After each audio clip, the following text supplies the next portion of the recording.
So, what happened to early life and civilizations on Earth? In this episode of our Community of Hope series, we're talking about the highlights from Session 7 in Chronicles of Hope. I'm Lois Hermann, board certified hypnotist and author of Chronicles of Hope, and I hope you're inspired by today's message. So, I'm going to be reading from Session 7. It's very interesting. It's about the formation of life on Earth. The particles from Mars landed on Earth in an ocean rich with chemicals and began the process of mutation. Darwin was essentially correct in how life began. Evolution was not the continuous, simple flowing process that Darwin described. Evolution is a series of events. It's not an evolutionary path so much as a revolutionary path. Events occur which cause life to change very suddenly. On the early Earth, with weaker atmosphere and a weaker magnetic field, solar radiation caused mutations. Radiation from the materials that made up the Earth had not yet sunk to the core, so they produced mutations. There were moments of great change, moments of great revolution, which produced the diversity that we experience on Earth. Some of the organisms that developed early made it possible for later organisms to exist. There was no oxygen to speak of in Earth's early atmosphere. The oxygen was created by early organisms. Oxygen was actually toxic to many of the organisms that created it, just as the alcohol produced by yeast will kill off the yeast. Many of these original organisms died out. Oxygen tolerance itself was part of the evolutionary process. Eventually, there was a balance in the atmosphere. There was a balance in the carbon dioxide ratio. As the carbon dioxide dissolved in the early seawater, it was pulled out of the atmosphere by the water. Therefore, Earth did not suffer the same fate as its sister Venus. So the Anquietas is giving us a history lesson here. Earth is in an ideal location. There are more forms of life on Earth than on most planets on which life eventually develops. Earth is very lucky.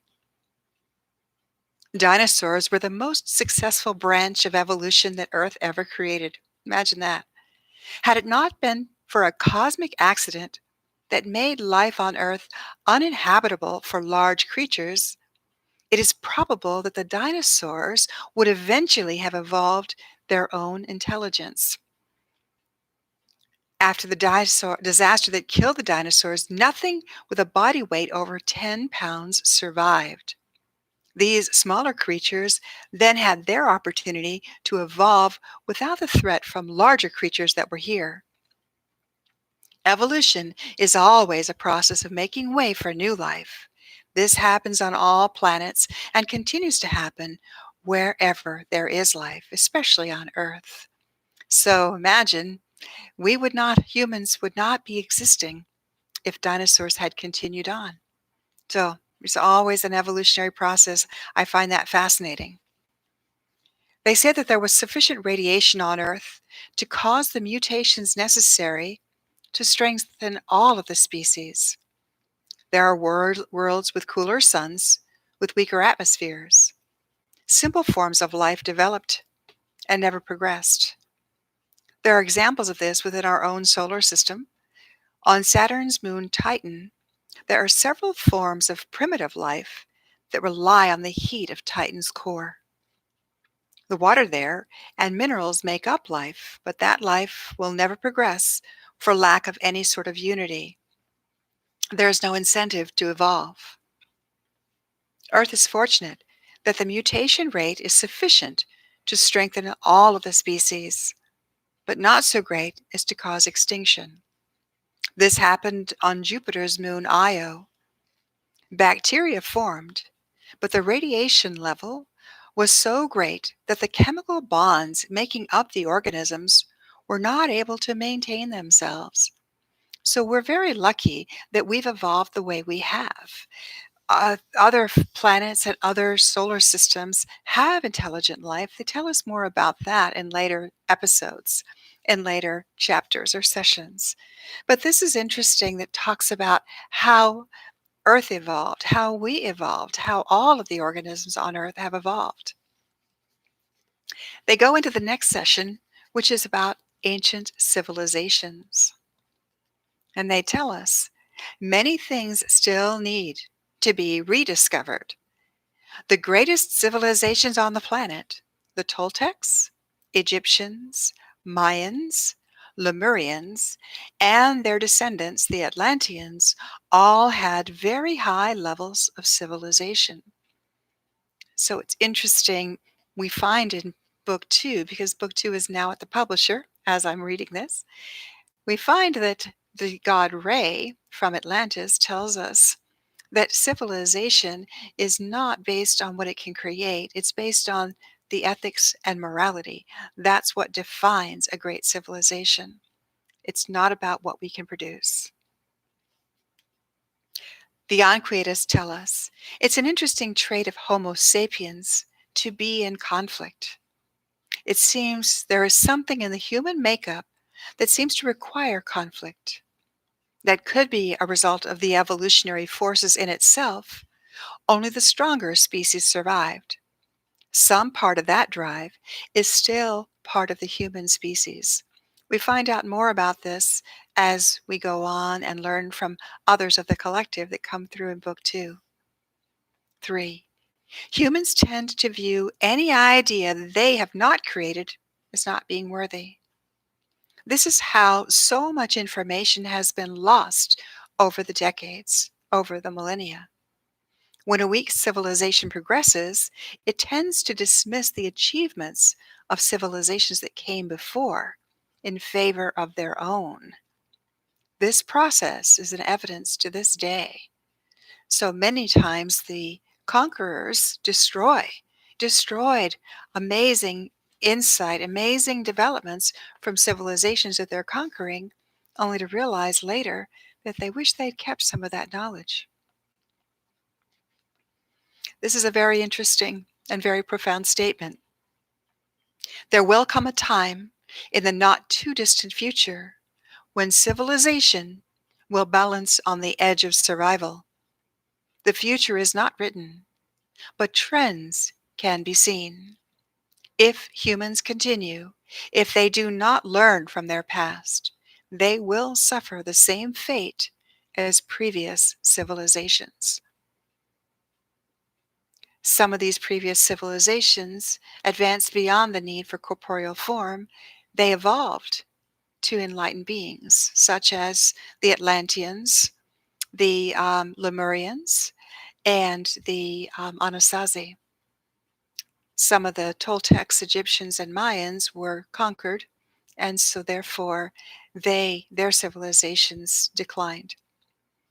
Other civilizations were wrought with greed, such as the Romans, and so their civilization declined because it was about power. So the Anquietas say that suffering the same fate as previous civilizations is neither a good nor a bad thing, as one civilization must perish to make way for the next. This is the normal course of events. However, it happens on Earth more rapidly than it does on other planets. They go on to tell us that our solar system has never been visited by life from without. Even though Earth's spark of life came from Mars, and even though there are many intelligent species, the distances are too vast for any real form of physical contact. Humanity has gone through periods of high civilizations and low. Consider what we refer to as the Dark Ages of Europe, a period of 80s of years where no progress was made in any of the physical or social sciences, a period where disease wiped out many people. Look at the disease that's going on with us right now and how it's wiping out people. how people are isolated. So a lot of creativity is being changed. People are having to relook at what is important in their life. The Anquietas say, there have been 5 extinctions on Earth, and life always recovers, but it has changed. And it's important to learn from the changes. The Earth species is the first to have this ability. However, they do not use it as much as they could. The creation of many of the monuments on Earth, plus many we have yet to discover, all came from the mind and the hand and the heart of the human. Skills are tragically lost as civilizations fall or are conquered, but that is the natural course of events. The skills are not as complex as modern humans might think. In the next section, we're talking about the pyramids. We asked a lot of questions about the pyramids and these ancient structures. The building of pyramids required more will than knowledge, which was great, even by the standards of the time. They used the perfect right angles, had the perfect alignment with the stars, all things known by man today, yet present man lacks the will to produce them. When the pyramids were created, it was because of inspiration. The rulers of Egypt at the time believed that these pyramids were a way to grant themselves immortality. All human spirits are immortal. In a way, they're correct. It is the desire to create something greater than themselves that propels the spirit onward. The spirit can die, but it is through the lack of desire to continue. The creation of things greater than yourself is what propels the spirit to want to continue. The Aztecs knew this, and the Mayans, when they created their pyramids.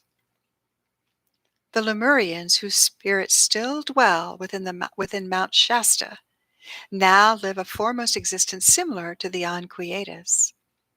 They can take form when they choose, and occasionally take human form in order to provoke growth in humanity by bringing knowledge that they had so many years ago. Many things that are invented today are actually merely rediscoveries of things that have been known in the past. The use of pyramids as burials in Egypt is Egyptian in origin. The pyramids that are found in South America are more religious. They're temples. Ancient humans and modern draw a distinction between heaven and earth. They believed that to reach heaven, one had to reach to the heavens. The pyramids that were built in South America, not so much by the Aztecs but by the Incas, are extremely steeply sloped in comparison to other pyramids in an attempt to reach higher because of the spiritual nature that they felt they needed to reach to the stars. The pyramid is a very stable shape. When working with stone to build high, if you build high with a simple square tower, you are limited as to how high you can reach before the weight of the structure will collapse. The pyramid allows the weight to be dispersed over a large base, and so can reach very high with very heavy materials, that being the only materials available to them, the natural materials at the time. The stone available in South America is somewhat lighter than the stone used in the Egyptian pyramids, allowing for much greater height. They believed that they could ascend to the heavens if they could reach up to the heavens. They wanted to bring themselves closer. Other pyramids have been used for other purposes throughout civilizations. It's essentially a simple shape, even if it requires great engineering knowledge to achieve perfection. There are many examples of attempted pyramids on Earth before they learned how to do it correctly. The Seth Pyramid in Egypt is one such example. Pyramids are also typically aligned with the heavens to produce forecasts of seasonal changes. There are many shapes used for this, Stonehenge being one of the more famous. It was used to know what to plant. It was constructed by a group known as the Druids, and they still exist on Earth, yet there are very few left. The Druids worshipped nature. They were teachers, they were spiritual, they were leaders, and they really connected with the sun, the moon, the stars, and planned their life around them. So if you're inspired by today's message, if you'd like to learn more, please join our Community of Hope meeting. You can register at chroniclesofhope.net community. In these online meetings, we're supporting each other as we shift our energy to be more positive. Our goal is to bring balance to humanity and our precious planet, because together we feel we can be catalysts for positive change. So be sure to subscribe to this new YouTube channel for all of the episodes and join us in our meeting. Whether you want to come to share, whether you just want to listen and learn, we're here on Thursday, the second Thursday of the month. We discuss the highlights. On the fourth Thursday, we actually do a journey, a spiritual journey. I welcome you to join in, and I look forward to meeting with you next time. Meanwhile, look up, stay positive, and be the light in someone's day.